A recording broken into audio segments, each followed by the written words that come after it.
중국 역사상 최강의 황제라 불리는 남자가 있습니다. 형을 직접 활로 쏴 죽이고 황제가 됐고 당나라를 세계 최강국으로 만들었으며 전쟁에서 진 적이 거의 없었어요. 그런데 이 남자가 3개월 동안 공격하고도 끝내 점령하지 못한 성이 있습니다. 요동성 크기의 16분의 1밖에 안 되는 작은 성이었는데 당태종 이세민이 직접 와서 공격해도 안 됐어요. 분노한 황제가 이 성을 점령하면 남자는 다 죽이겠다고 선언했는데 결과는 어떻게 됐을까요? 황제가 비단 100피를 선물로 놓고 철수했습니다. 오늘은 당태종의 굴욕이라 불리는 안시성 전투에 대해 이야기해 보겠습니다.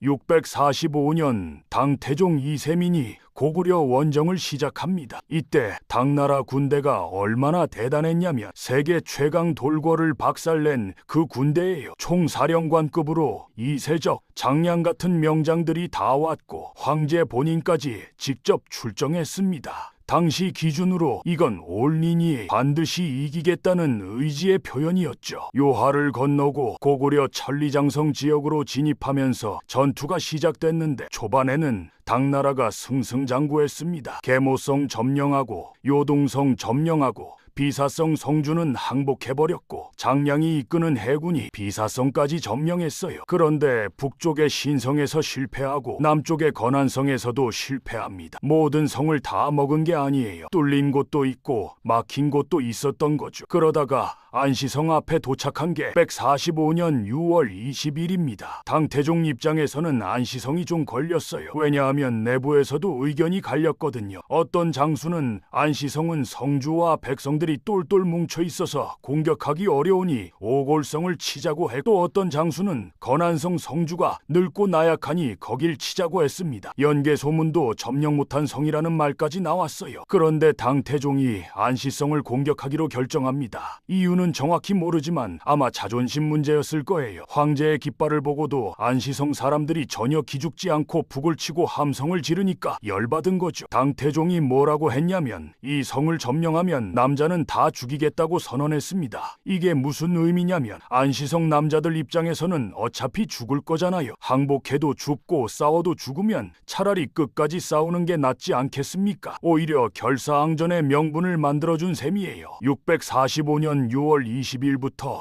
9월 18일까지 거의 3개월 동안 당나라 대군이 안시성 앞에서 발이 묶입니다. 당나라가 자랑하는 공성장비 포차로 공격했는데 기록에 따르면 300m까지 거대한 돌을 날릴 수 있었대요. 그런데 안시성이 산성이라 포차 공격이 불가능했다는 기록도 있고, 공격은 했지만 성벽 안쪽에 다시 흙벽을 쌓아놔서 무너지지 않았다는 기록도 있습니다. 어쨌든 안 뚫린 거예요. 세계 최강 군대가 3개월 동안 때려도 안 뚫린 겁니다. 열받은 당태종이 기발한 작전을 냅니다. 성보다 높은 토산을 쌓아서 위에서 내려다보며 공격하자는 거예요. 6월부터 쌓기 시작해서 60일 걸려서 완성했는데 이게 완성되자마자 무너져 버립니다. 그것도 안시성 쪽으로 기울어져서 무너졌어요. 고구려 군사들이 즉시 토산을 점령해버렸습니다. 당나라가 60일 동안 공들여 만든 토산을 고구려가 먹어버린 거죠. 당태종이 3일 동안 토산 탈환 작전을 폈는데 실패했습니다. 영화 안시성에서는 고구려 군사들이 땅굴을 파서 토산 밑 기둥을 잘라서 무너뜨린 것처럼 나오는데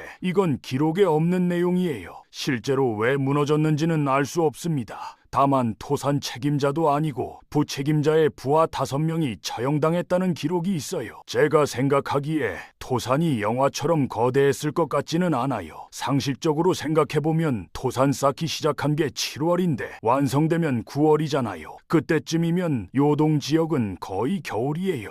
토산 완성해서 성 점령해봤자 이미 철수해야 할 시점이란 말이죠. 60일 투자해서 만들 가치가 있었을까요? 9월 18일 당태종이 철수를 결정합니다. 음력 기준이니까 양력으로 치면 10월 말에서 12월 초쯤이에요. 요동에서 그 시기가 되면 이미 겨울입니다. 군량미도 떨어지고 있었고 더 버티면 귀환길에 얼어 죽을 판이었어요. 삼국사기에 흥미로운 기록이 있습니다. 당태종이 철수하면서 비단 100피를 안시성 앞에 놓고 갔대요. 너희 성주 대단하다면서 선물을 준 거죠. 그리고 안시성 성주가 누각에서 당태종에게 절을 했다는 기록도 있어요. 근데 이거 진짜일까요? 제가 볼 때는 좀 의심스러워요. 3개월 동안 죽기 살기로 싸운 상대한테 절을 해요? 저였으면 손가락 욕을 날렸을 것 같은데요. 이건 중국 측 기록이니까 황제의 아량을 보여주려고 각색했을 가능성이 높습니다. 실제로 중국 측 기록에는 당태종 미화가 많아요. 주필산 전투에서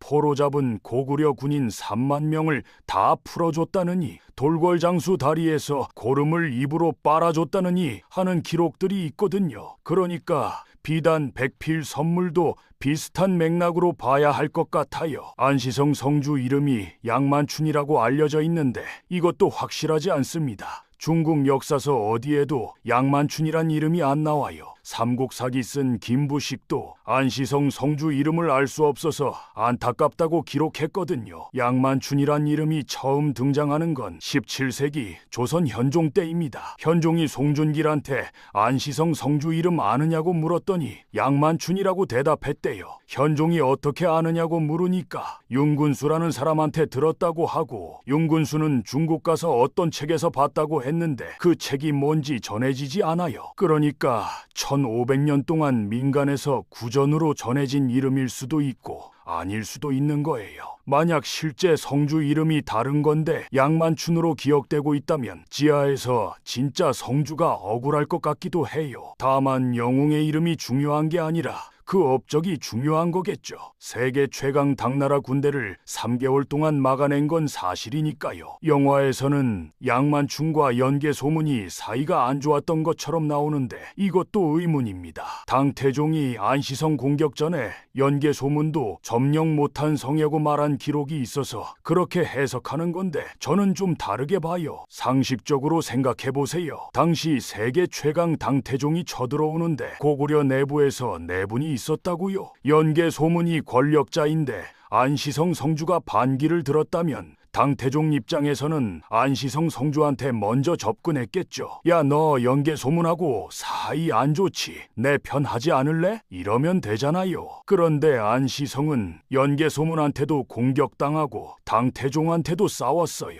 이게 말이 됩니까? 그리고 결정적으로 연개 소문이 안시성 구원하려고 15만 병력을 보냅니다. 고당 전쟁 전체를 통틀어 고구려가 한 번에 보낸 가장 큰 병력이에요. 꼴보기 싫은 놈 구하려고 15만 명을 보내겠어요? 저는 둘이 사이가 나쁘지 않았다고 봅니다. 주필산 전투 얘기를 좀 해야 하는데 연개 소문이 보낸 15만 구원군 중 고연수, 고혜진이 이끄는 병력이 당나라와 싸웁니다. 결과는 패배였어요. 3만 명 정도가 포로로 잡혔다는 기록이 있습니다. 그런데 나머지 10만 명은 어디로 갔을까요? 안시성 안으로 들어가서 함께 농성했을 수도 있고 주변에 주둔하면서 당나라 군대를 계속 견제했을 수도 있어요. 기록이 없어서 알 수 없지만 안시성이 3개월 버틸 수 있었던 건 이 병력 덕분이었을 가능성이 높습니다. 당태종이 안시성 전투 때 눈에 화살을 맞았다는 유명한 이야기가 있죠. 양만춘이 쏜 화살에 당태종 눈이 빠졌다는 거예요. 삼국지 하후돈처럼 애꾸눈이 됐다는 건데 이건 정사에 없는 내용입니다. 구전으로 전해지는 이야기예요. 상식적으로 생각해도 황제가 화살 맞을 거리에 있겠습니까? 화살 사거리가 50m밖에 안 나가는데 황제는 중군에 있잖아요. 근데 당태종이 좀 나대는 스타일이라 앞에서 깝치다가 맞았을 가능성은 있긴 해요. 한 가지 근거가 있다면 당태종이 고구려 원정 4년 후인 649년에 죽었다는 거예요. 기록에 따르면 고구려 원정 때 입은 병 때문에 건강이 안 좋아졌다고 하거든요. 눈에 화살을 맞았는지 다른 부상을 입었는지 아니면 그냥 고생해서 몸이 상했는지는 알 수 없습니다. 확실한 건 고구려 원정 이후 당태종 건강이 급격히 나빠졌다는 거예요. 세계 최강 황제가 작은 성 하나 못 먹고 돌아와서 4년 후에 죽은 겁니다. 영화에서 신녀라는 캐릭터가 나오는데 이것도 기록에 없는 내용이에요. 다만 비슷한 기록은 있습니다.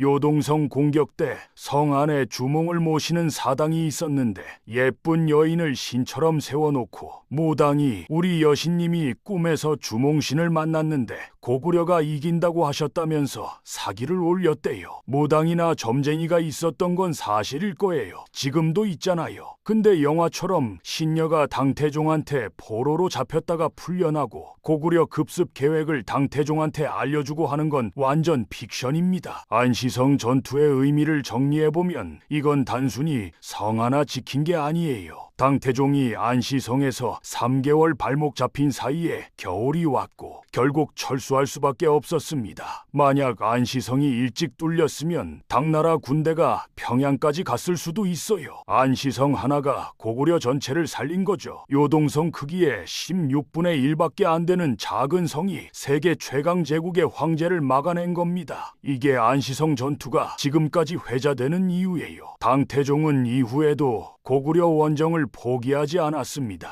647년, 648년에도 소규모 공격을 했는데 다 실패했어요. 그리고 649년에 죽습니다. 형을 직접 활로 쏴 죽이고 황제가 됐고 중국 역사상 최고의 성군이라 불리며 당나라를 세계 최강국으로 만든 남자. 그런 남자가 끝내 넘지 못한 벽이 있었습니다. 그게 안시성이고 그 성을 지킨 사람이 양만춘인지 다른 이름인지는 모르지만 어쨌든 고구려 사람이었어요.